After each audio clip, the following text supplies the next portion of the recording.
ملک یمن میں ایک قبیلہ طیبات تھا جس کا سردار حاتم طئی تھا، جو کہ اپنی سخاوت میں بے مثل تھا۔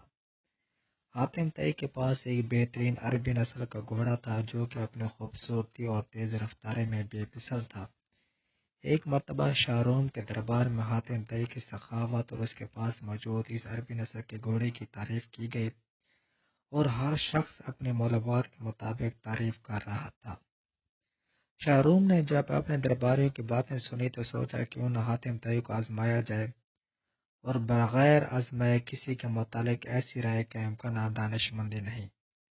شاروم نے اپنے درباریوں سے کہا کہ میں چاہتا ہوں کہ تم میں سے کچھ لوگ حاتم طئی کے پاس جائیں اور اس سے وہ گھوڑا طلب کریں۔ اگر حاتم طئی انہیں وہ گھوڑا دے دے تو وہ تعریف کے لائق ہے، اور جو کچھ اس کے متعلق مشہور ہے وہ درست ہے۔ اگر اس نے وہ گھوڑا نہ دیا تو پھر جو کچھ اس کے متعلق مشہور ہے وہ غلط ہے۔ درباریوں نے بادشاہ کی رائے کو اہمیت دی اور پھر وزیر اعظم کی قیادت میں کچھ لوگ کا وفد حاتم طئی کے پاس پہنچا۔ جس وقت یہ وفد حاتم طئی کے پاس پہنچا اس وقت رات ہو رہی تھی۔ اتفاقاً اس رات شدید بارش ہوئی اور بادل اس انداز میں برس رہے تھے کہ حاتم طئی کے لیے اتنے زیادہ مہمانوں کو سنبھالنا، ان کے آرام کا انتظام کرنا اور ان کے کھانے پینے کا خیال رکھنا دشوار ہوا۔ بہرحال حاتم طئی نے مہمانوں کو بھنا ہوا گوشت کھلایا اور انہیں نرم اور آرام دہ بستروں پر لیٹایا۔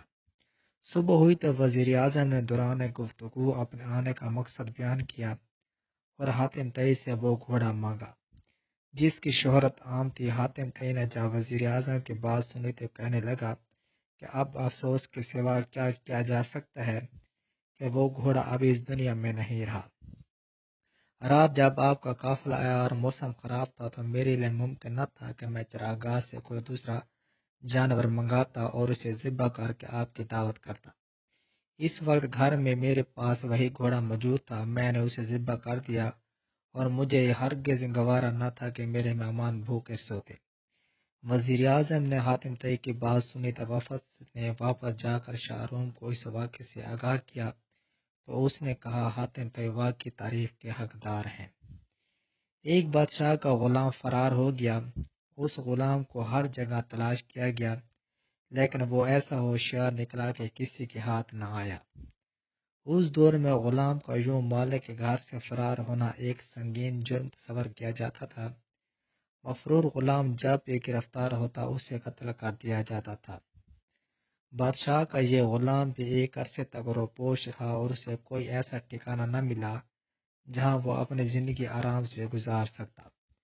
اس پر ہر وقت یہی خوف طاری رہتا تھا کہ بادشاہ کے سپاہی آئیں گے اور اسے پکڑ کر لے جائیں گے۔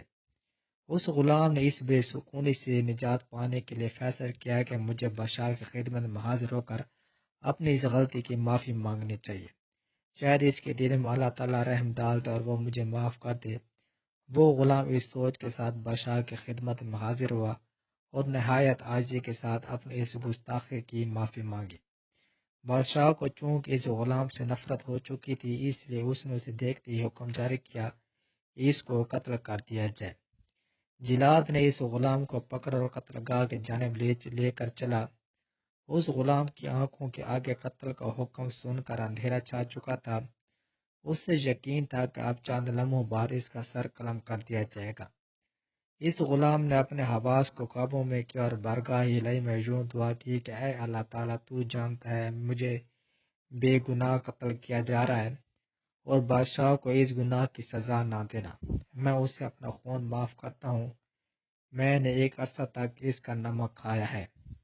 جلاد اور بادشاہ کے لیے یہ عجیب بات تھی کیونکہ انہوں نے دیکھا تھا کہ جسے موت کی سزا دی جاتی وہ بادشاہ کو برا بھلا کہتا تھا اور خوب گالیاں سناتا تھا۔ بادشاہ کے کانوں میں جب اس غلام کی فریاد پہنچی تو وہ اس کی اس وفاداری سے خوش ہوا اور اس کے قتل کا حکم واپس لیتے ہوئے اسے آزاد کرنے کا حکم جاری کیا۔ پھر بادشاہ نے اس غلام کو اپنے مصائبوں میں شامل کر لیا اور خوب انعام و اکرام سے نوازا۔